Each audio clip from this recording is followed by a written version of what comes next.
Welcome to episode 143 of the Horror Dads podcast. You What's are up? here with John and Jamie, and guess what, guys? We have a new setup. Hello. Yeah, this episode is dedicated to our buddies in the Alone in the Dark podcast. Our good friend Mike Boylan over there helped a ton consult on the setup and the equipment we would need to make things look better. So things look better. And look, what do we have? What are we podcasting on, dude? Jamie, We have the OG table. this was our original. This is from Table. day one. We got rid of it pretty quickly, within a year probably. It just kind of like outgrew the table, but now it kind of fits our purpose. We needed kind of a corner angle, and this fits perfectly. So it's back, And adorned with stickers from the early days. This is like a family heirloom too. This was like my wife's grandmother's card table, right? Ended up in our possession somehow, and she was like, "Yeah, I don't give a shit. Use it for." That's how she talks. Mm-hmm. Use it for your stupid podcast. So we set this thing up, and when I set it out here, I was by myself that weekend night. I sat down in this seat, and I was like, "This is." I muttered to myself, "I was like, this is fucking sweet." Yeah, you can see like the years of wine and sauce being spilled on it. People playing gin rummy on here. It's got Yeah. flavor. I like it. All right. Well, speaking of flavor, what are we? What's Dude. the episode theme here? Shamrock Shake. We're gonna count My down God. one of the most ridiculous goddamn franchises to ever exist. We're gonna count down and rank the Leprechaun franchise. The Leprechaun. So, a couple years ago, a great friend and listener of ours, Adrian Chilpa, sent man. each of us the 4K box set, right, of the Leprechaun films. So incredibly kind, incredibly sweet of him. Now we have these doofy things in our possession, man, and we watched through them, all of them. Yeah, and I try to watch through these every year, and I typically give up after about 3 or 4, just because they're so fucking silly. Yeah, They are. They're ridiculous, but it was fun. I had a blast doing this. they are fun. They're B movies to the max. Some are better than others. Some hit more, and honestly, the more you watch them, the better they get. Yeah. You know, if you go in there expecting something, if you watch it once, it's going to suck. Yes. You have to prepare yourself. But they are a ton of fun. Like In Space, for instance. We're going to go all kinds of places with this franchise. If you talked to me about In Space 2 weeks ago, my face would have looked like I was smelling Limburger cheese. But today, it's a little more palatable. Limburger cheese. So there are 8 films. Warwick Davis appears in 6 of them. We're going to talk the highs. We're going to talk the lows. We're going to rank them. We're going to do it very similar to the style. Speaking of our friends in Alone in the Dark, we just were on their podcast to rank the Scream films in a very similar fashion.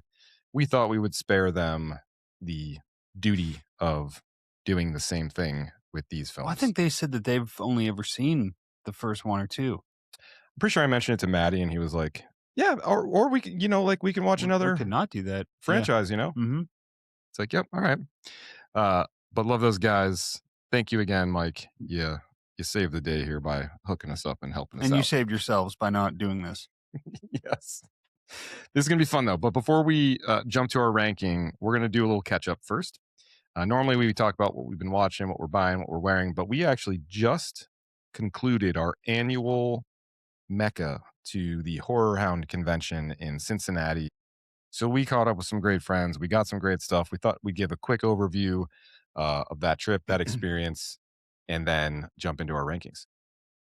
Horror Hound 2026. Where do you rank it, man? In the books. Yeah, it's one of the best ones. I'd say the fact that we didn't have our buddy Justin, who always does the For the Love of Falls, or whatever we call that these days. He always does those with us. He came down last year. It was a fucking blast. He did not come this year. Had a work thing pop up last minute, but still, great fucking time. Nathan, Dave, Zach, and a couple significant others, Mallory and Kately, came along. Dude, just fucking great time with all of them. Ghoulish Gary didn't make it, but we caught up with our buddy Matty Ryan Tobin, Jason Edmiston. Yeah, man. It was good. It was great. And the theme there this year, they always have a focus. It was super Scream heavy, given the new film had come out. So Scream, howling. Yeah, Joe Dante was there. Yeah. D Wallace was there. We got to see We did the Howling panel. Tom Atkins was there. Tom Atkins was there. Yeah, Yep. the Howling panel was a fantastic time. That was the first night, and it was, the Friday later in the evening sort of session, so there were actually a lot less people there than you think. Dude, Friday is like the way to go. Oh, it's so Saturday is quiet. great, but it's like so fucking packed. Friday is more chill. The panels were like seats available left and right. Like, dude, give me Friday any day of the week. Yeah, it was great. Great time. What'd you pick up there though, man? Like when we were, part of the gig is doing a little shopping. So what'd you Shopping, get? yeah. We always are. We always make a beeline to. I think every year our first thing that we do is we walk by the Fright Rags booth, say hi to Ben. Yep. Then we look for that VHS booth, and we just maul around there for way too long. This dude, I think the moment he sees us, he's like, He starts seeing dollar signs in his eyes. Yeah, these fucking idiots are back. they're back. About to make money. But dude, we're all like kids in a candy store when we're hitting those VHSs. I picked up The Faculty, Disturbing Behavior, Halloween 2, the one with the misprint. Jamie Lee Curtis's name is spelled wrong. Jemai. Yep. I got The Fog, the good one. Manhunter. Yeah, and you originally bought me a copy of Manhunter Yeah. from That one I got you is the clamshell. It's fucking awesome. Yeah.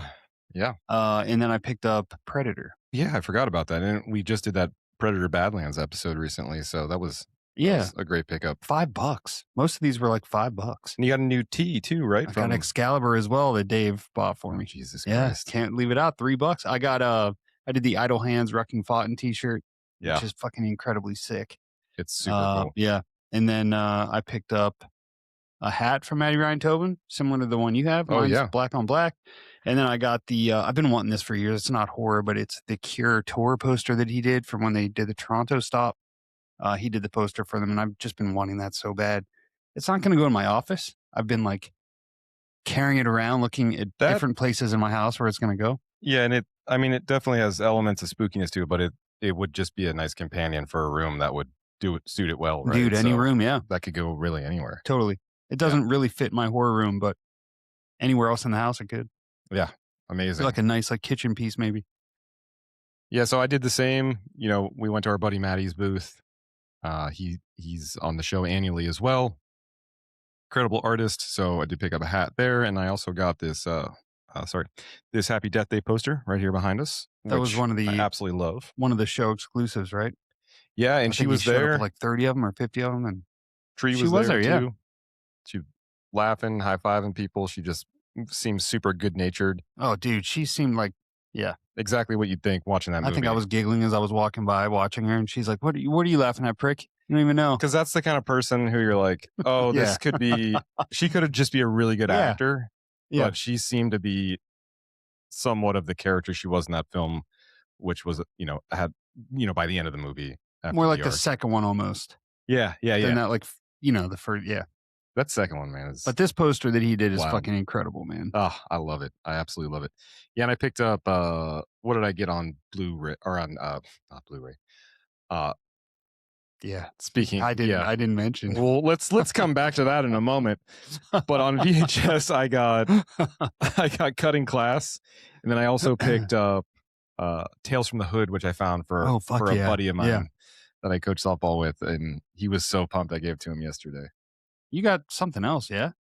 There was a third one. I think it might have made its way. We keep talking back about it, and we keep forgetting. No, I only had two. What? I don't know what it was, or it made its way with someone, or it's in my truck. God damn. There was. I just don't know what it is. I don't. Either way, did you get anything high resolution, Jamie? I did. I got so we stopped by Vinegar Syndrome. We always talk about how much we love like the people that run that booth, the branding of Vinegar Syndrome, the idea of Vinegar Syndrome. The movies are typically hit or miss, right? It's like so bad they're good typically, unless they're so bad that they're just fucking bad. I think that you had a Thanksgiving purchase that you did one year. So I was really torn this year between a few. It was The Keep. They had like this 4K version of The Keep. By the time I went to buy it, it was gone. So that took away that decision, and I narrowed it down to two. My little silver medal was waiting. Yeah. Yes. I ended up picking Miami Connection, which, if you're not familiar with Miami Connection, it is one of the most ridiculous. Let me clarify for you. Please, yeah. You're not familiar with Miami Connection. No person that is an adult human knows that movie. Yeah. In fact, when we got back, we're playing cards. Mm-hmm. And I think Nathan looked at you and was like, how many times have you seen this fucking movie? Because you're like, people are missing scenes. You're like, hey, so let me fill you in. You find out later that his dad, and you're like given all this background, and everyone's like, do we just smile and nod at Jamie? I think the problem is that this is a movie you should watch incredibly stoned or drunk. And I watched it sober, so I remember too much, you know? You had all the details. Yeah. But Miami Connection, dude, the packaging, amazing. Oh, yeah. It looks fucking incredible. But it was between that and Mac and Me, that 4K box set of Mac and Me, which again, insanely ridiculous. But when you're like holding that package, you're like, fuck. Also, the fact that they haven't done a Mac and Me and a mac and cheese box, not that mac and cheese is related to the movie, but like, that's a missed opportunity. Well, we didn't get in there. Might have been inside. So great overall trip. Love though. it as always. Yep. Had a blast. Had some fun. Do you want to touch on anything that you've been watching outside of any of this before we jump into Leprechaun? I think we both have the same thing. We've both been watching that new Netflix show. Oh, something very bad is going to happen.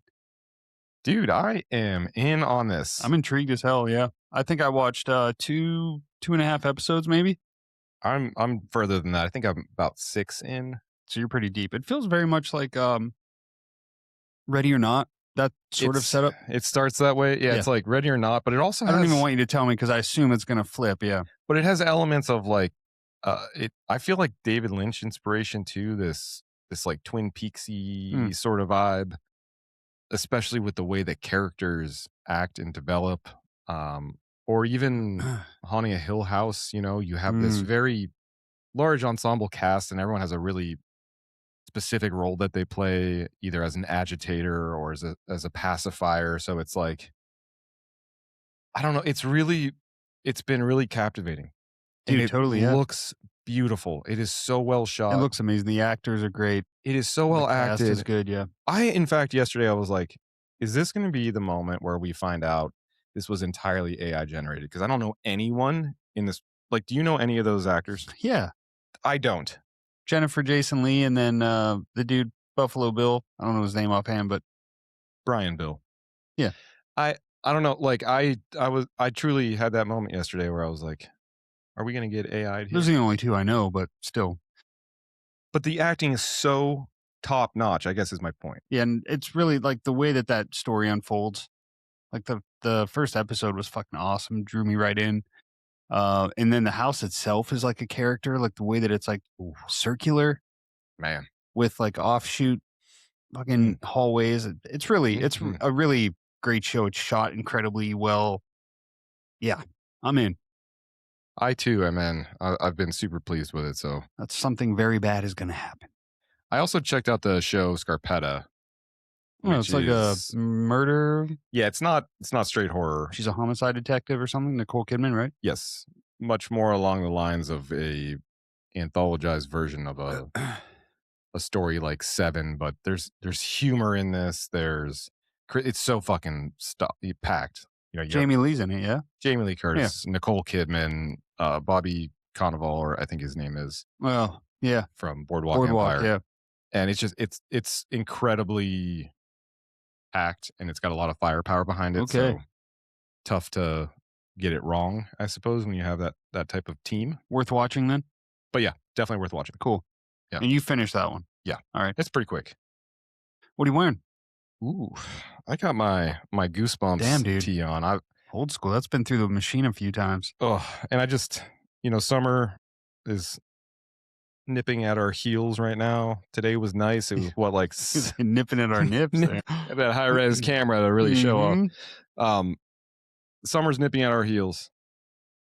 We had softball practice outside tonight. Got my, tie-dye shirt on, running around like a goof. I'm so excited that baseball's back and it's feeling nice outside. So that's great. What are you wearing? I'm doing the Jacob's Ladder long sleeve from Cult of Cults, and I love this one. That's a great one, dude. Yeah, it's perfect for this time. type of night too, where like little A chill. little chill when the Yep. sun goes down. Yeah, it's good. All right, let's do it, dude. Let's get into it. Let's talk Leprechaun. Do you have any more impressions you need to dish Top out? of the morning to you. Oh shit. That's about as good as it gets for me. I mean, it's The truly fact not that it didn't bad. devolve into an Asian accent is incredible. That's just because I've only done 3 words. The longer I go, the more it gets. That's just what happens to Jamie. Yeah. Okay, It so gets really racist really, really fast. we are going to do this in a similar style to how we do this with the Alone in the Dark guys when we're on their show. So we'll volley back and forth with our picks, and then once both of us have selected the movie, we'll talk about it. Yeah. Right? Sure. I don't know. Our list might be similar here. Yeah, I hope. I feel like their last is going to be the same because there's one like standout shitty ass. And first is probably gonna be the same. Probably, But maybe. yeah. Let's Maybe see. not. So there are 8 total films though, as I mentioned. Yeah. Warwick Davis is in 6, as I Mm-hmm. mentioned. And he was knighted, wasn't he? Yeah, sure. I feel like this was not that long ago that he had been knighted. It's pretty cool. And it goes there's an arc to this franchise. So Sir Warwick. You know, like I think you look at I think any Sir Warwick. he's still going. He's still going. Sir Warwick. Knight me, sir. Like any series, I think there's a story about the series, right? There's a flow and there's an arc or a lack of an arc. This one, I would say, doesn't have the best arc. It starts off like when you think of Nightmare on Elm Street, for example, I'd say the arc there is that they started as more serious than anything, and then it kind of devolved into a hybrid of serious and camp and humor. Yeah. And then it went more humor, more camp than serious as it progressed. This whole lineage, I would say, started as campy, trying to be somewhat serious in the beginning. Fantasy, Yeah. you know, almost like a, hey, you like Princess Bride? You might like this too. And then evolved into a like, hey, we're just gonna lean right the fuck into comedy, like 100% in those like mid ones, and then it gets kind of Definitely, messy yeah. on the back end with those 2 later installments. Yeah, I had seen that the original was supposed to be more of a serious film, to your point, and then the way that it just kind of played, and the way Warwick Davis played the Leprechaun, they were like, "Well, this is more of a comedy, and let's just lean into it." So it worked out. Like you said, though, they kind of did that thing where they just evolved into just ridiculousness. Goofy shit. Yeah, not that the first one wasn't, but the second one gets silly, right? And then the third is like, no, we're straight up fucking slapstick at this point. Yeah, I guess we're gonna dive into that Yeah. momentarily here. You want to start off at number 8 then, our dead last?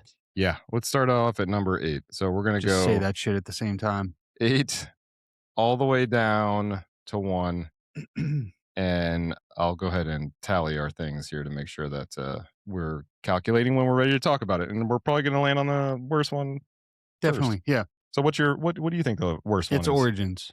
Leprechaun Origins. This movie is trash. All right, see, Origins is actually my number 1, so Yeah. we can't talk about it yet. Mhm. No, I'm just kidding. Origins for me is also the worst. So Yeah. let's fucking go. I mean, it's not even a debate.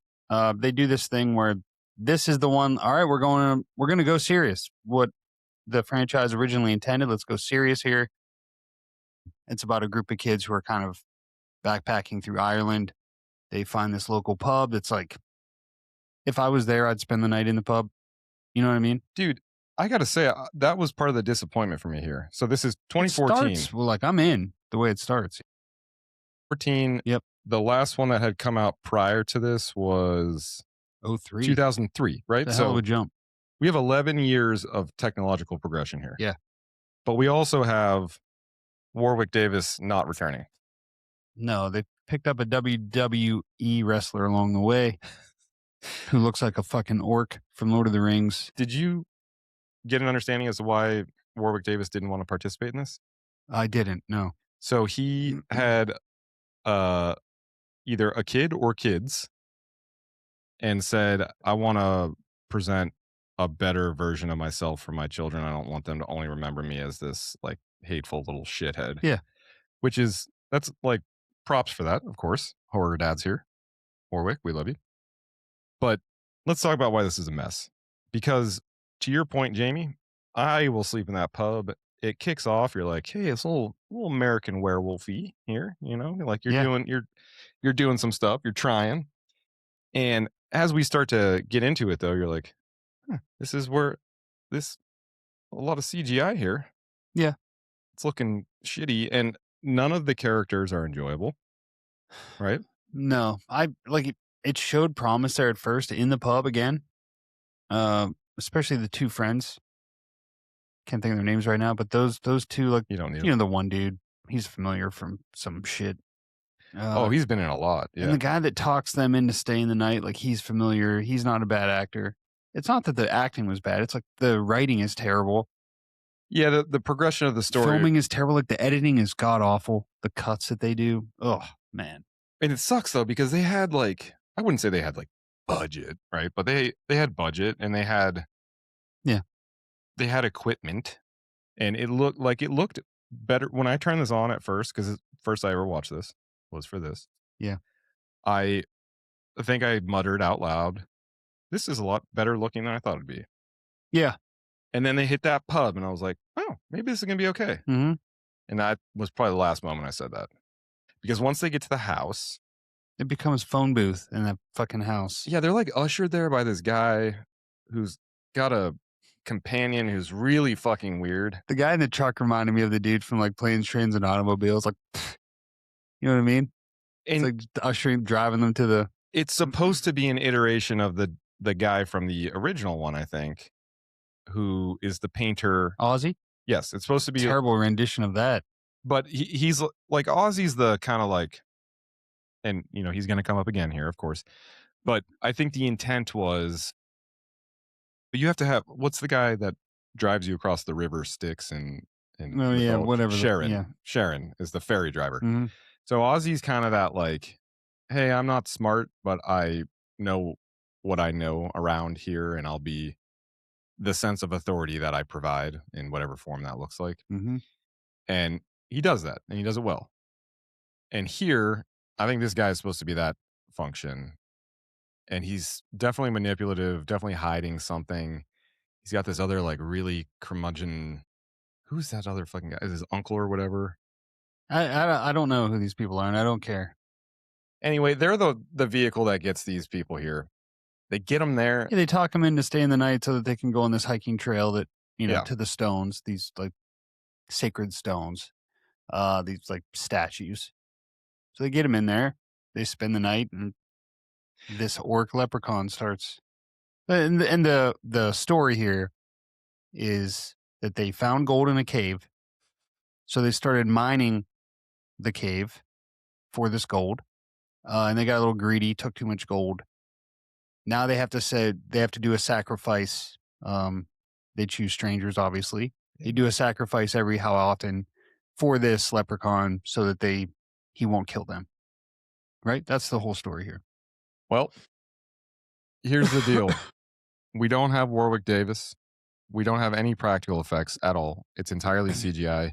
And it very well might be the worst fucking CGI I've ever seen in my life. It's really bad. And there's no, for a series that is all comedy, there's no comedy. And there's no good dialogue. And it circles around Warwick Davis's, or at least the leprechaun having a personality, like a little shit. This leprechaun doesn't even talk. He doesn't speak. No. And I mean, he literally is an orc. You look at him mostly through first person. It's like Nagini from fucking Harry Potter. Yeah, that stupid like green, terrible, dude. It's awful. This movie is trash. Yeah, this is one of the worst movies I've ever seen in my life. So, like I know that you said a Rotten Tomatoes score of 0. IMDb, I'm going like 2. I can't. I mean, it's just so bad, dude. There's no know what it redeeming is. quality. There's really not. Yeah. So that's Origins. Number 8. Leprechaun Origins from 2014. Stay away. Do yourself a favor and this isn't even like so bad it's good like the rest of these are, honestly. No. Like on IMDb, a lot of these get like 3.8. Yeah, yeah. but it's like 3.8 in a good way, if that makes sense. What do you what do you have next, buddy? All right, we're heading to number 7 now. Okay, so I think you started us. You want to keep us going?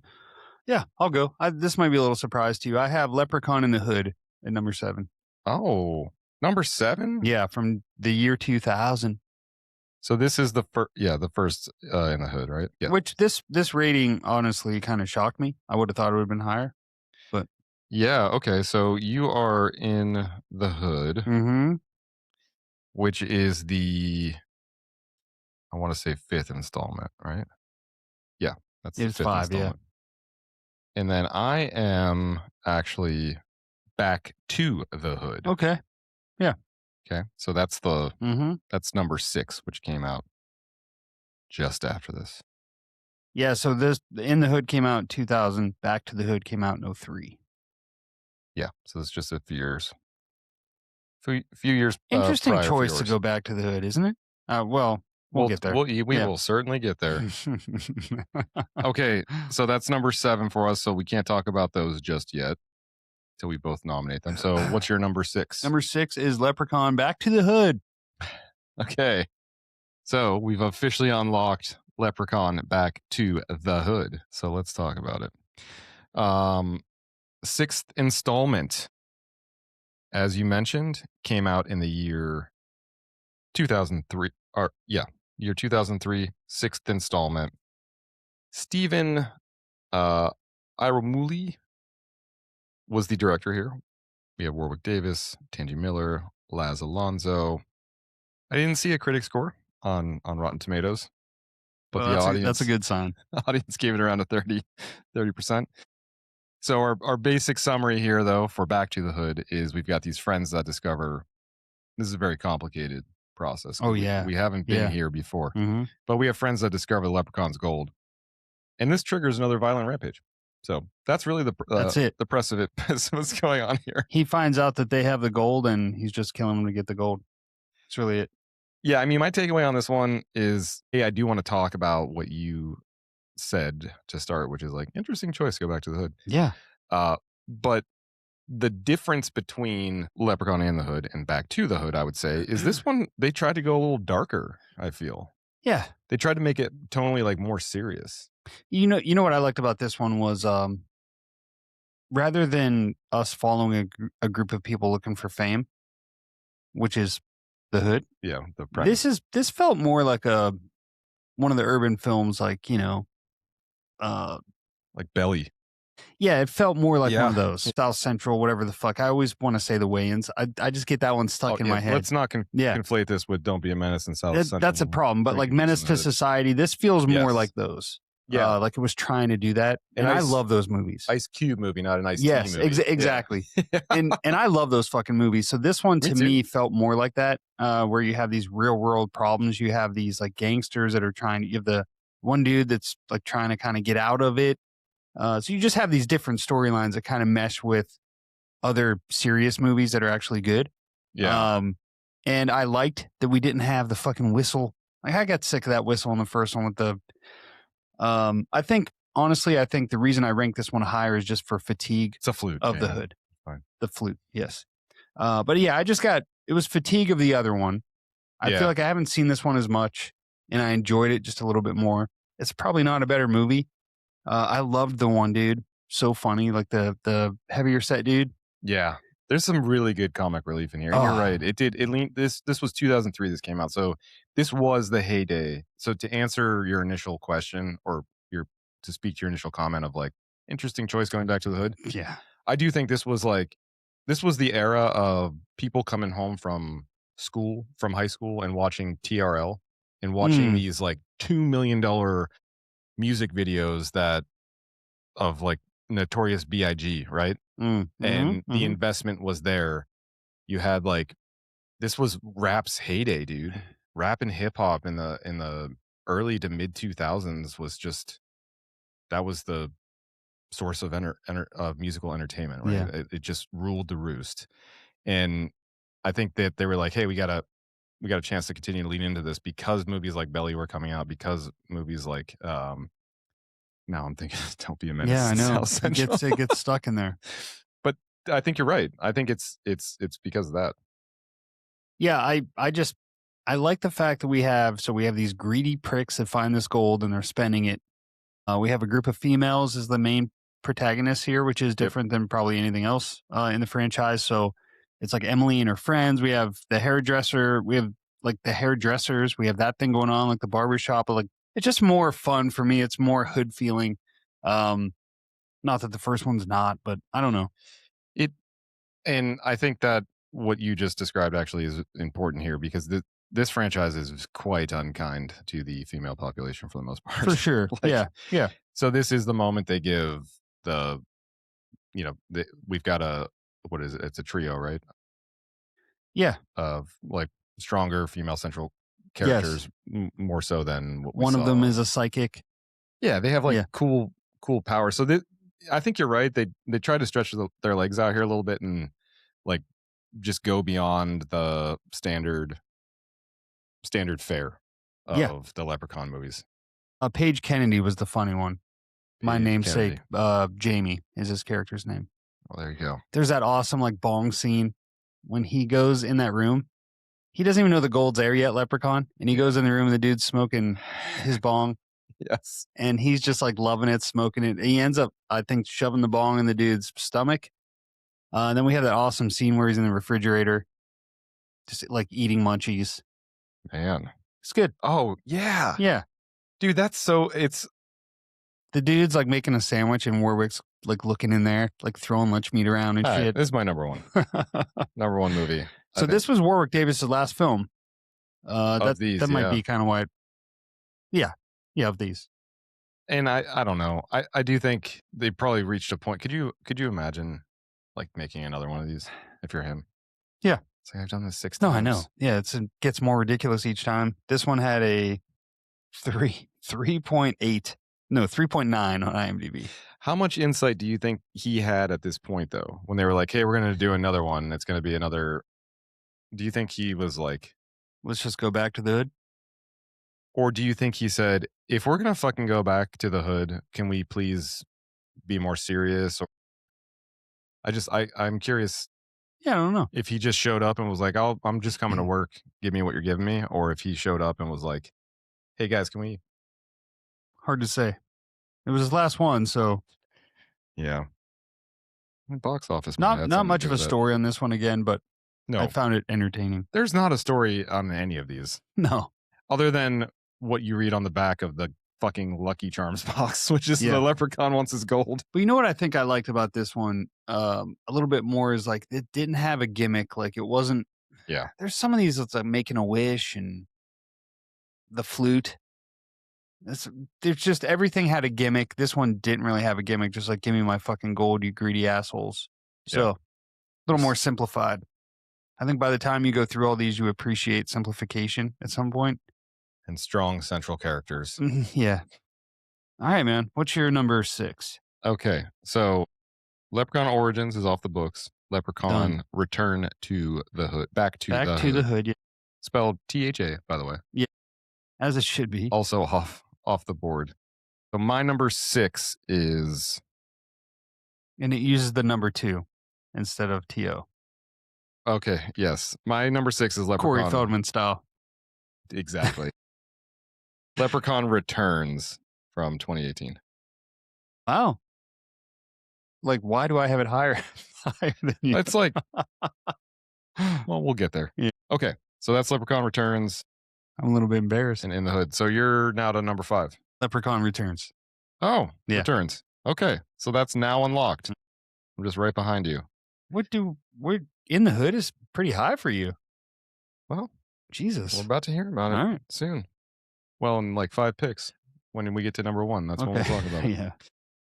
Okay, so Leprechaun Returns 2018. So this one I think has the highest Rotten Tomatoes critic score. It probably should. This might be the best technical movie. I definitely think this is the best made film of the bunch. The best actors, maybe. First one. Yeah. Maybe the second best actors.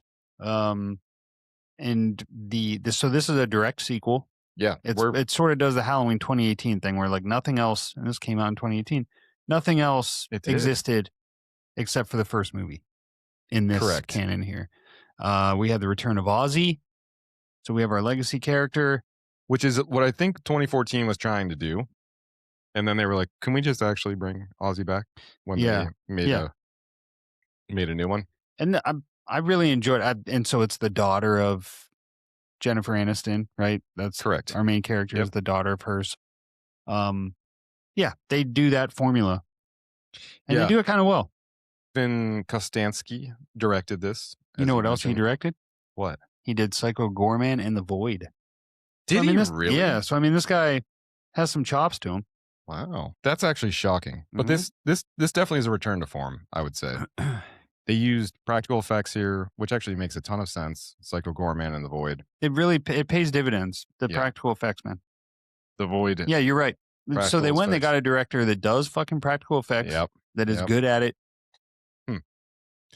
So this return to form, though, it was praised for, I think, the effects and for the tone being more comfortable. Yeah.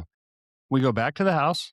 Back to the house. So you're back at, Stu Macher's house with what Scream did.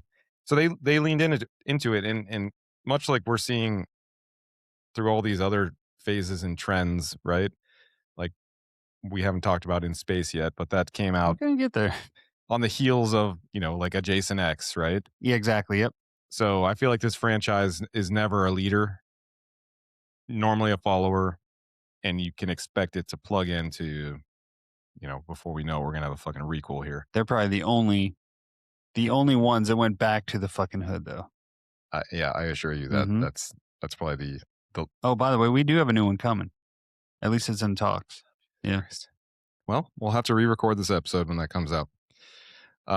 Maybe we'll get Mike and Maddie to join us for that one. I think they started talking about it like in 22, and then it just never. So it's still kind of. Anyway, good. Sorry. No, you're good. So this is not any different than really the original story, which is one big difference, right? Well, so Warwick Davis is not in this, of course. It's the return to form in the sense that they are brought back to in that fucking scene, dude, when Ozzy walks up and she's at the bus stop. He's like, "Hey, are you okay? Please go away." That part was really funny and well shot. And then she's like, "No, I have a ride coming." And she's like Googling on her phone, like cab company close by. And she calls the cab company and then his phone rings. And he's like, "Oh yeah, I'm also the cab driver and the tow truck driver, and I paint around here and all that stuff." Yeah. And then he takes her in, takes her to the house, and it's this whole like, what's the story? They're in a sorority, right? Yeah, I don't even think there was a sorority. I think this is the first sorority that they've ever had, and it's at this house. And the sorority is based around It's like 4 people. Yeah, and it's like they're all smart, or they're like incredibly smart. Like they're doing almost like a living off the grid type of thing, right? Correct. They're trying to make a sustainable, self-sustaining environment, essentially. Yeah. But there's the drama of any collegiate level interaction. Of course, you have people that are in love, not in love, hooking up, not hooking up, which causes trust issues amongst the house. And the one chick that's just getting hammered all the fucking time. And it's like, all right. Everyone that's gone a little to college, too far, right? Dude, they beat that drum. Oh, I didn't know that Meredith was into juicing. And they're like, well, she just uses the juices to mix with her vodka. Correct. Okay. Pretty ridiculous. But the culture of this movie, though, was way more fun and way more enjoyable than I expected. Also, this is a college town now. There's like this huge fucking campus, but still only one dude. Like to do like any college town would have some sort of 1-800-Aussie town built around it. Yeah. Like where do they go to drink? Get sandwiches. Yeah, and we won't spoil anything, but I guess all of these movies end in a way where you're like, all right, well, he'll be back. Yeah, even if it's like Freddy. Yeah, even if there's Michael, like even if it seems definitive. Yeah. So what'd you think of Lyndon Porco as Leprechaun. I didn't mind him. I truly, after Origins, when I started, because this is the first time I watched this movie too. Me too. Yeah, me too. I didn't even know it existed until like 2 weeks ago. And I fucking bought it because I rented it. Yeah. Well, when I went to rent it, whenever I did, this was right around St. Patrick's Day. Mm-hmm. It was $2.99 to rent or $2.99 to buy. Oh, they gave you a deal. Yeah. And I almost was like, I won't watch this twice. So why would I buy? And I was like, well, why wouldn't I buy? Now I own fucking Leprechaun. I won't watch this twice, but buying is twice as nice. There you go. Gosh. Brittany never says the Amazon account is linked to her email, my wife. She never says boo about anything that I rent or buy, really. She came down the next morning and was like, Leprechaun fucking Origins, you bought this last night? And I was like, well, to rent it, it was the same. She's like, why are you spending money on it at all? Yeah. And then I told her it was much better than you think it would be. I rented it for $3.99. Buying it was $9.99. Oh, yeah. No fucking way, dude. I could have bought 2 VHSs for that at Horror Hound. $49.99 I would spend on this movie. No.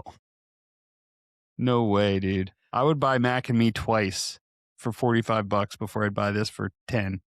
So Returns is off the board, but all in all, this is as Jamie mentioned, I would say this is the best movie that's not that funny on this list. Mm-hmm.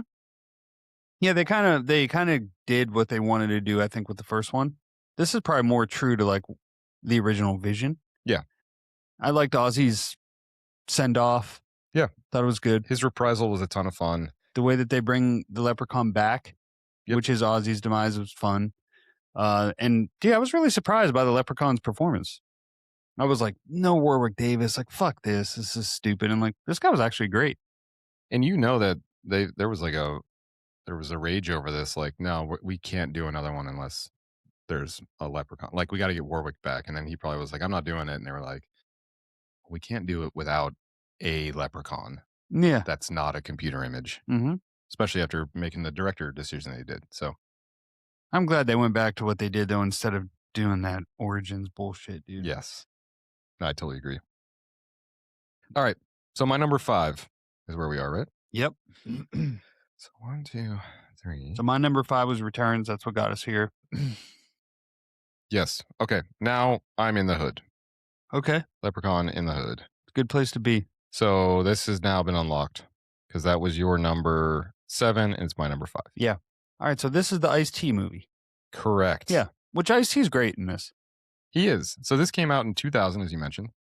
Rob Sparrow directed. Warwick Davis, Ice-T, Anthony Montgomery. And we've talked about this. The premise here, not that sophisticated, but this is like NWA. Yeah, it truly is. But like with a positive message. Positive Postmaster P. Postmaster P delivering positive messages. Yeah, positive vibes or whatever the hell. So after his magical flute is taken, though, the Leprechaun clashes with our aspiring rap group here in Los Angeles. So this one takes place in Los Angeles. So we're actually also in a city environment. Yeah, it's like South Central. Yeah. Yeah. Well, not Don't really drink for your the juice first time. In South Central. We've been a little all over the map to this point, though. So this is the first time that we're in Los Angeles proper. Okay, yeah. Because we're in Las Vegas prior, space prior. And then once you get back from space, you go to fucking Los Angeles. But was 2 Los Angeles? 2 was in Los Angeles, right? I don't think that one felt like just like you were in fucking Narnia. Well, I mean, they do that. What are those underground caverns? Tour, and they stuff? do that tour thing. Yeah. I guess it could have. Yeah. Been. New York? I don't know. We'll talk about that one soon. Yeah, we'll need to get it. Oh no, it is Los Angeles. Okay, there you go. My notes say right here. All right, so 2 is Los Angeles. We go back to it in 5. In 5, yes.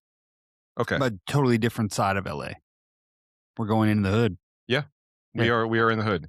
So, Jamie, give us the rundown on our lovely group here. Yeah, so we have like a group of like a rap group. It's 3 dudes.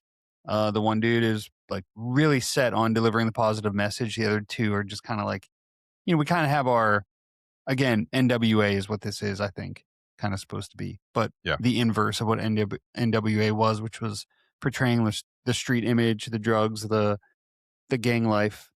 And this is the opposite of that. Like, there's enough of that going around. Let's do the positive message. And the other dudes are like, sure. But Postmaster P is like, no, this is what we're doing. The one guy just doesn't give a shit. He's a goof. But they come in contact with Ice-T, who's like, hey, you guys want to be on my label? Like, you guys aren't bad, but if you want to be on my label, you need to get fucking thuggish. And I only mean that in a musical sense. Yes. I need you to be dirty and grimy and rap about, killing people and shit, as opposed to the positive message. So Postmaster P now has this like moral conundrum that he's put in. Do I want to be famous and sacrifice my, my values for fame, which the other guys want him to? They're like, fuck that. Let's just do it. Let's get famous. And he's struggling the whole movie with like, what do I do? Okay. Blowing on his fucking flute. What you've just described, even though this movie's hokey as fuck, right? So Leprechaun 2, 3, 4, and 5, which is this one in the hood. Mm-hmm. This is our fantasy era. Like like I said, 2 blocks away from being on the set of Princess Bride here. Mm-hmm. Because everything's so fantastical and absurd that I think it creates a better landscape, because otherwise you're like, are you being serious right now? And I can't think about anything other than that. Here, it is made loud and clear from the moment you start. You're like, this isn't serious. So enjoy yourself. So I liked having the opportunity to just kind of like fall into like, all right, I really don't have to think too hard here. But they still even give these characters a fucking arc. They do. To what you said, he has a moral conundrum, which is the first time I think watching any of these movies where I was like, I actually care about this character. Yeah. Like Postmaster P. I care what happens here, other than probably the original. So I would say that's what gave it the more elevated rating Sure. for me than anything else. But this, I mean, we're talking about fucking Leprechaun 5, right? At this point. So Yeah. But I will say, I feel like this injected something different into the franchise going to the hood. I think so too. So this was 2000 Leprechaun in the Hood. Let's keep rolling, man. All right. We're at number 4, right? Number 4, yeah. Mine is Leprechaun 2 from 1994. Leprechaun 2. Nice. And I am at Leprechaun 4. Leprechaun in Space. Okay. Yeah, I feel like I had that higher than I anticipated. Again, we're talking about Leprechaun films. Yeah. So neither of those can be talked about yet. So number 3, you're number 3. My number 3 is Now We Are Going to Space, because my number 3 is Leprechaun 4 in Space. Okay, man. And that's from 1996. Same year as Scream. A little bit better movie than Scream, as you know. Dude. They competed heavily in the box office. Brian Trenchard Smith directed this. Of course, Warwick Davis, Brent Jasmer, Jessica Collins. And really, the Leprechaun is aboard a spaceship causing aliens, Jason X, with a leprechaun. Mm-hmm. But there's like a matrimony happening here, right? There's like a wedding or some shit that he's trying to disrupt, I think. That's like the purpose of what's the happening. Leprechaun? Yeah. Yeah. So he's like... They go to get the bride off this planet. Yes. Which, like... This is insane. Think of the... Like, but this is what I mean. This is like watching Highlander or whatever. Dude, so fucking ridiculous. And how about like what even is the other guy? Who the fuck knows? Is he supposed to be like Ash, kind of? Yeah, you always have to have like a... And he comes out and he's like, ooh, jumpy dude. And his like tidy whities, but like, it's like Kincaid being like the muscly guy from Krillia, you pussy. Yeah. Oh, this one does have our boy from Friday Part 5. Ooh, baby. Ooh, baby. Yes. I forgot that he is in this. Yeah. Love that guy. But this really, I would say, this is the most ridiculous movie of the bunch. The most absurd and the most fantastical. Definitely. But I don't know. I enjoyed the It's fact fun. that it just is so dumb and so So fun. dumb that it's fun. Yeah. One of my kids came down while I had this on while I was working, and this happened to be the one that Jesus. was on. Yeah. And luckily, it was during a part that nothing I was wild gonna was going say this on. could be dicey with the kids. Yeah. Yeah. No, this I had the remote close by You have whenever to. these were Yeah. on. One of them, Luna came. I think it was Luna. She came down. She was like, "Is that a Lucky Charms guy?" And I was like, "A leprechaun?" And she was like, "What are they? Are they on a spaceship?" And I was like, "Yeah." And she was like, Yeah. "Okay," and then turned around and walked away As as she if should. nothing was Mm-hmm. wrong. But her 8-year-old brain, which typically watches shows like Kif and fucking Sure. Yeah. Goosebumps, I guess she saw nothing wrong with this type of arrangement. But I thought the kills were super fun in this one. I feel like this is where they started to really kind of up the ante with uh, the the deaths. I thought that this is probably some of the more surly and gruesome ones that we saw Mm. up to this point, which I think unlocked a little bit of flexibility in the franchise. And it just is super dumb and super So fun. dumb. Like that, there's really nothing more to say about it than that. I don't One of think. the better endings when he gets shot out into Ugh, space. so So absurd. they jumbo size him, and then they shoot him into space, and he's got this giant middle leprechaun finger that's flipping them off. And when you think of being like Ugh. rocketed into space and like you get out there and you have high velocity, but not him, it's literally like think of the big boy thing in Austin Powers. Like he just kind of floats out Yeah. there. Like a Thanksgiving Macy's Day Parade float out there. Dude, I forgot about it's so ridiculous. I was laughing so fucking hard when he puts up that middle finger. You're exactly right. Ridiculous. Totally. But I mean, this one's a lot of fun. You know, in regards to the whole franchise, especially the more I watch this one, it's just stupid fun. They all are, but They are. All right. You want to keep rolling? yeah. So you have to give us your number 4, I believe. My number, I think we're at 3. Oh, okay. Yeah, we're at 3. So my number, Oh, that was my number 3. Yeah, gotcha. your number 3 was Leprechaun 4. Yep. Which is what we just talked about in space. And my number 3 is Leprechaun 2, which was your number 4. Mm, So we can we can talk about 2. Leprechaun 2 now, man. All right. Leprechaun 2. Yeah. Okay. So this one apparently you remember better than I do. Yeah. Because it took place in Los Angeles. This was the first.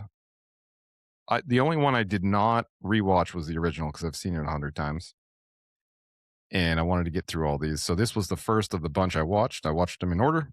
And this came out in 1994. So this is 1 year removed from the original Leprechaun. So clearly that one did well enough to get people interested to fund. This had a theatrical release. This was the last one Jesus. to be released in the theater. That is insane to Well, say. Also, it should tell you something that this was the last one because it did so terrible. So it had a $2 million budget. It did $672,000 opening weekend, and then final gross was like 2.2 mil. Oh, well. So they're like, all right, we're done with that now. But his objective here is what? He wants to go to Los Angeles to get a bride. This is another bride. Space was bride. This is bride. But he wants a human bride here. Yeah, this is on his, it says here on IMDb, is on his 1000th birthday. An evil leprechaun selects the descendant of one of his slaves to have as his bride, leaving it up to the girl's boyfriend to save her. So there's like an intro where the guy kind of sells his daughter to save his life. Yeah. Or his granddaughter or whatever, like a descendant. It's like, I'll deal with that later. Exactly. Yeah. It'll be beyond me. So then we get our 2 main characters, which are actually like, I kind of like these guys, Morty and I think the kid's name is what, Cody? Yeah. And Morty's like the old man. He runs like a haunted Los Angeles tour, drives people around in a hearse, just kind of dupes unwitting patrons to come on this stupid tour. But he's a drunk. And on this day, he's selling this, he's got his nephew or grandson or whatever the hell this kid is, selling people on this haunted tour. He gets like the full boat ready to go, goes to get Uncle Morty, and Uncle Morty's like, I'm fucking hammered. I can't do the tour. So this kid gets stuck supposed to be going on a date with this beautiful girl. Now he's stuck bringing her along on this stupid, goofy ass tour. It turns into a fight for him trying to like win this girl over. Meanwhile, Warwick Davis is trying to take her as his bride. This is, to me, in this franchise, this is the sweet spot of someone in distress, and you care to see a resolution between like the two main characters, right? Like, oh, I don't want the leprechaun to disrupt what could be here, because you see that here, you see that in 3, you see it to an extent in 1, and those are the elements of these movies I personally had the most fun with. The movie Hatchet, I feel like, had a really similar kind of Yeah, the tour guide in Hatchet. sure. Similar here, like Emperor has no clothes. This guy walking around with quote unquote authority, but like he's just a fucking kid who's literally like, well, I got to do this, right? Yeah. And all he wants to do is impress this girl, which I love. I love that factor. I love that element to everything. And again, when you're seeking some sort of justification for why these movies are something you should care about, to me, the romance, is something that I think you should care about. Dude, definitely. And But like she was like, this came out in 94, so I can say like when I was a 13-year-old boy, like this girl was, oh yeah, yeah, she's beautiful. But really, that is the plot. It is paper fucking thin. There's like nothing. There's no complexity here. That's really what you see is what you there get. shouldn't be. None of them have complexity. Yeah. Yeah, it's like, okay, It's just essentially, it's always just him with the leprechaun with a goal, people in his way. Let me kill the people in my way. so the evolution of this story, though, this is the one where they do end up in those like cavernous underground feeling things. It turns very uh like universal monster macabre almost, Yeah. where it's like, oh, the Bride of Frankenstein is stuck up in the tower. That's what it feels like. And it has this like Rapunzel-esque nature, this whole, again, that fantastical element where you kind of feel like you're watching a fairy tale and you've got a knight trying to save the maiden sort of thing. Yeah. And that was the intent here. This has one of my favorite kills in the franchise, though. Oh, which The one? lawnmower. When the kid thinks he's like feeling her breast, right? And he's Oh, like, yeah. give my breast a kiss or whatever. And he goes in and gets his face fucking hacked off on the lawnmower blades. This one also has Kimmy Robertson, who's you might know her as the receptionist in Twin Peaks. Oh, yes. Yes, that she works is at in the that, police dude. station. And Clint Howard's in this one. I wonder if she actually worked at a police station in real life. And they were just like, hey, Yeah. can you If you were to ask Clint Howard what movie he liked being in more, Terrifier 3 or this, do you remember in Terrifier 3 he works in the bar where Santa Claus is? Or no, he doesn't work, but he's one of the patrons in the bar where Santa Claus gets fucking... he's the one that's like nice to him, right? Yeah, He's calling tries him to like be. clowny. Yeah. What do you think the answer to that question would be? In all seriousness. Yeah, I have no fucking idea. I don't either. Probably Terrifier 3, just because it's more recent and Damien Leone's probably more. You don't think Rodman Both had amazing Flender, practical effects. took care of his people? I don't know. Yeah. This, again, don't head look into too this deep. thinking that you've got a top 3 film necessarily, but you got a top 3 Leprechaun film. But I mean, this is a fine sequel. You know? Yeah. It's good. And this movie's better than 4. I don't know why I have it ranked. It just you kind of go off what do you enjoy more at the time. Well, then you know? also once we start talking about it too, that's one But thing. 2 is a fine movie. Again, this takes place in like the tourist part of LA. This isn't the hood. This is more of the, where people go to spend money. Speaking of spending money, let's get to let's get to your number 2. Money. Yeah, my number 2 is probably your number 2, huh? Well, what you got? I have Leprechaun 3 from 1995. Lep 3. Okay, my number 2 is Lep 3, bro. There we go. All right. So speaking of spending money, speaking of being in the city, we're going to the Sin City to spend money because Leprechaun 3 takes place in Las Vegas. So this was 1995 this came out. Yeah. So the OG came out in 93. 94 was Leprechaun 2. 95 was Leprechaun 3. 96 was Leprechaun 4. So the first 4 came out Wow. sequentially one year after another, which is they didn't have much time to develop No. deep stories. So we have the Brian Trenchard Smith film Leprechaun 3. He also did 4 in space. Yeah, that actually Oh, okay. tracks. 3 and 4. Yep. Is he the only director, I'm assuming, to do A more than repeat one? Yeah. seems to be. Matt Jones did that first one. He gets a writing credit on most of them, though, because he wrote, developed the characters. Oh, yeah. Mark Jones. Mark Jones, yeah. Matt Yeah. Jones, like I said. BMX. BMX superstar Matt Jones. So we've got Warwick Davis, John Gattens, and Lee Armstrong here. And we are officially in Vegas, which is probably one of my um, least favorite cities in the US. Not Especially anything against nowadays. Vegas. I don't gamble, so I don't have much of a reason to be there. So this is, I think, broadly perceived as one of the more entertaining ones in the franchise. This is the one where they fully, I would say, flipped from, hey, we got some leg room to Whole comedy. Yeah. mess around here. This is, I think, the most uh just straight up comedic. This is a movie my uncle Chip would love, I think. Yeah, and this is also indicative of not having no intention of being in the theater. We're going straight to video, Correct. and that shows in this and all the sequels from here on out. Yeah, so you have a central character here who you kind of feel for in a sense, but he's also making like the absolute worst decisions ever. Uh he has a lot of affection for, so we're in Las Vegas as I mentioned. So all of our players here have different roles in the casino world. You know, you've got your casino owner who's this like quasi mob boss uh dickhead who's involved with the wrong crowd. Mm-hmm. Right? You have the wrong crowd who's going after the quasi mobster dickhead owner of the casino.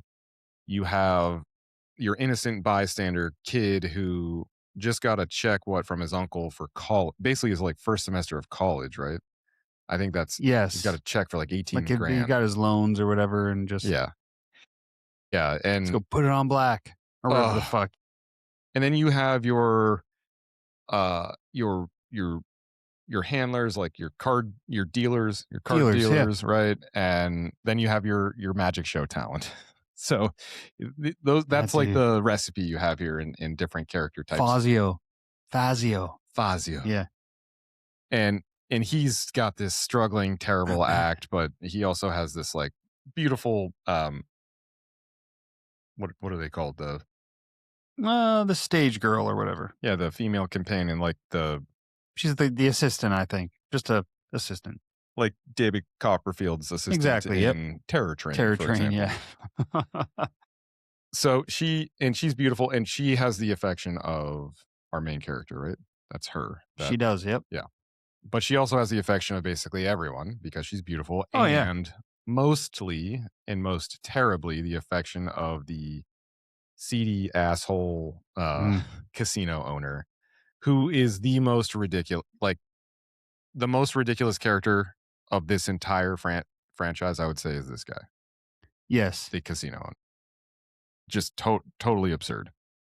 So the leprechaun though comes back, and there's this magical coin that grants these deadly wishes. Mm-hmm. So you had alluded It's like to a this earlier. monkey's paw type of thing. Yes.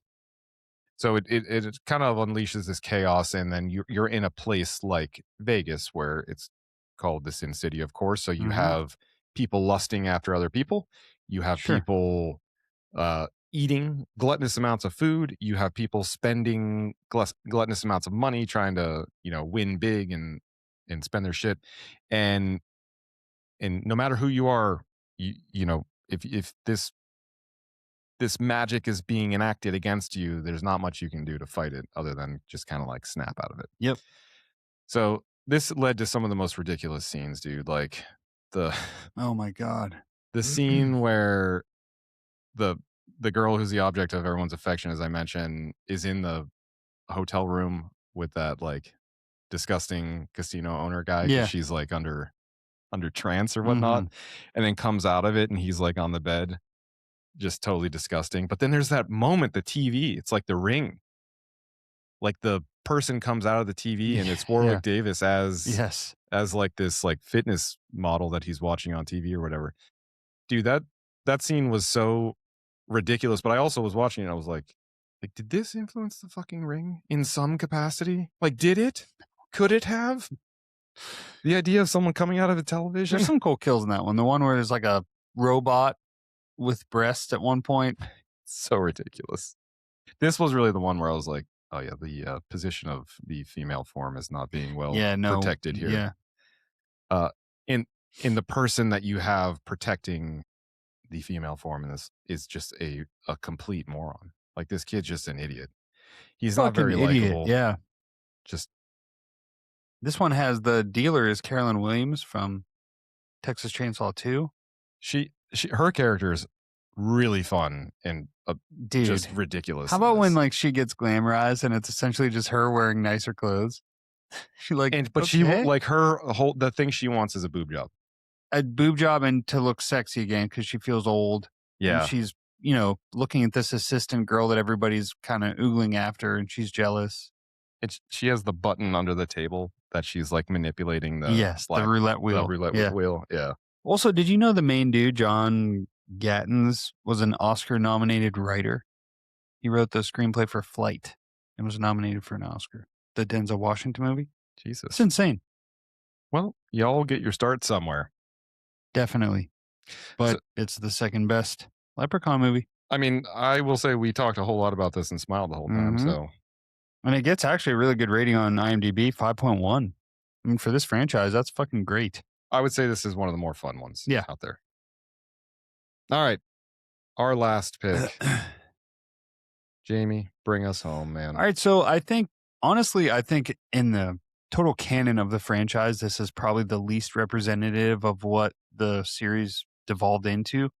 I agree with that. But this is the OG. This is Leprechaun. That's it? Yeah. From 1993. So this was that purgatory period. I know a lot of people talk about this a lot of times, but we're coming off the 80s. We are now in the 90s. We're a few years in, and horror is not doing well. No. It wasn't until shit like this coming out. Yeah, came and gave the chest paddles, did the clear and revived things. So this came out though, and we talked about this on our, what was it, big names, little movies episode. Oh, there you go, with Jennifer. Yeah. Yeah, Jennifer Aniston. This was where she got her start, I think. And Ken Olant and Warwick Davis, of course. And this is really Ken Olant the from April Fool's Day. Oh yeah. Yeah. So this really gained cult status over the course of time, though, but was probably a little bit of a shock when it initially came out. People were like, "What the fuck is going on here?" And again, not a complicated story, but this was when they were trying to feel it out, right? Think back to the original Nightmare on Elm Street. The version of Freddy you get there is not the version of Freddy that represents that franchise, right? He was very serious. He was more stoic. It was scarier. He said weirder stuff. He was much less funny. This, I think, felt it out, had a campy tone to start with, of course, because the budget was so low. And it really did have that quality of the humor isn't slapstick necessarily, but they use that like, you've got this young kid and this older guy, right? And it's almost like of mice, a mice and men. What the fuck's the name of the book? Of Mice and Men. Yeah. It's almost like an Of Mice and Men relationship with, like Lenny being the older guy who's, not. We're talking about Ozzy here? Yes. Ozzy and Alex, yeah. Ozzy and Alex. Two of the best characters, the whole. I love the duo, man. Like, it just in 90s horror franchise lore, like, it's a very sweet relationship. It's very simple. It's very compassionate. And I like to think that those dudes are friends still to this day, right? Like, I know. Yeah. I really like what they just live together. Yeah. They paint houses. Yeah. They're like, oh, we didn't make much on the residuals. Well, and that dude, Ozzy, Mark Holton, he was in Pee-wee's Big Adventure as well. So he was already kind of known from that. Yeah. And he was like remember he was like a fucking like prick in that. Yeah. And now he plays this Lovable. charming, lovable, simple character here that just wants to do right, you know? Yeah. Yeah. And you've got his counterpart, which is like the Kevin Bacon brains of the operation type of guy, like, hey, I got us. Like, the work's going to be hard, life's going to be tough, but we'll make it kind of mentality. Yeah. And then there's the kid, right? And then you have this city cup or this father daughter duo coming in, moving from the big city. Jennifer Aniston's got the kind of Kate Winslet from Titanic vibe of like very prissy, very, ooh, I don't like bugs. How about I go get a hotel and you stay here? And how about there's literally not a worse place on this earth for that person to live than this fucking town and that house. Dude, Like, imagine the spiders in this place. ugh. So it's terrible, but There's nothing around. Like, it's like a fucking homestead. in the moment she's attacked for the first time, it's like broad fucking daylight and stuff Yeah. too, Yeah. you know? So I liked what this movie did to kind of push that. And I remember growing up, this movie, because this came out 93, right? So 94, 95, 7, 8 years old. So I'm going into, Oh, at the video store, dude. middle school shortly thereafter, seeing this at the video store, and then everyone's talking about it like, oh, I hear that there's a scene where they cut open a guy to get a coin Mhm. out of the belly, right? Which I actually Mhm. think happened in two. But I remember hearing about that specific scene in middle school and being like, oh, I got to see this. Like, I have Mhm. questions. This is captivating. This is exciting. I can't wait to see this. But this really kind of kicked it off. And again, the dynamic here that I like that carried through in 2 and 3 is the dynamic of you have this budding relationship that you want to see have a chance. Mhm. So you're like, please survive so you guys can see if this works or not. Sure. And that's what I kind of valued about, this movie sort of growing up. So Yeah, man. I don't have much more to add. I feel like it's one of those movies that's if any of these is a comfort movie, it's this one.